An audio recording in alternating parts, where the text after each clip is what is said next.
Sapete, mia mamma di che cosa si è innamorata di mio padre? Lo crocchè, perché tenevo un crocchè papà che era speciale. O volete fare per voi, o volete mangiare per voi, o crocchè papà mio, piede carta e penna, e venite a pensare a me. Un panzarotto oggi, un panzarotto rimane. E sono nati 1 chilo di patate rosse. Voi dite perché le patate rosse? Perché hanno una pasta più consistente, vedete? Non è molto sfarinosa, quindi 1 chilo di patate rosse. Pigliate schiacciapatate e iniziate a schiacciare le patate. Qua guardate, le patate le ho schiacciate tutte. Adesso unisco 100 g di pecorino, un uovo, prezzemolo, pepe e sale. Dopo provate un bast muc. Con le mani a crudo lo provate e vedete se è giusto di sale. Se ci vuole un po', ci mettete.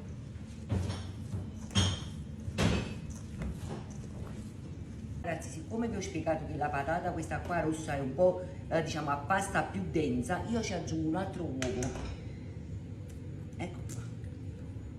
Ecco, guardate in una ciotolina, una zupparella con un po' di olio, vi inzevate le mani e iniziate a prendere una palluccella di patanelle che avete fatto prima in mesca francesca, poi ci facete un cucchiaiello, un bel pezzetto di provola, arrotolate e vi arrabbiate il panzarotto, così. Ecco qua ragazzi, così e così. E poi ve lo sistemate dando lì in una placca. Ecco qua ragazzi, ho finito. Adesso li mettiamo un paio di ore in frigorifero perché si devono un po' indurire. Sta dando sto crocchè. Ecco qua ragazzi, siamo pronti senza panatura, vedete? Così. Via, non vi ha paura.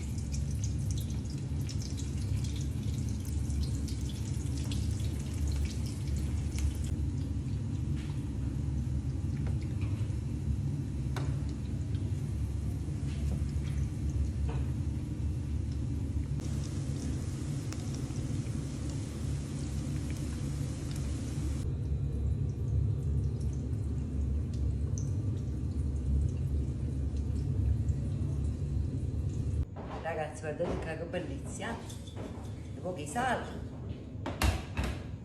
Vai, questi parto io signora.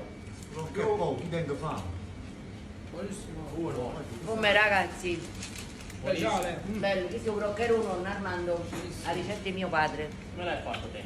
E patate che mano? Patate, formaggio, prosciutto, uova, Prezzemolo. prezzemolo, ti piace? Sì, formaggio. Grande Baie. Bellissimo.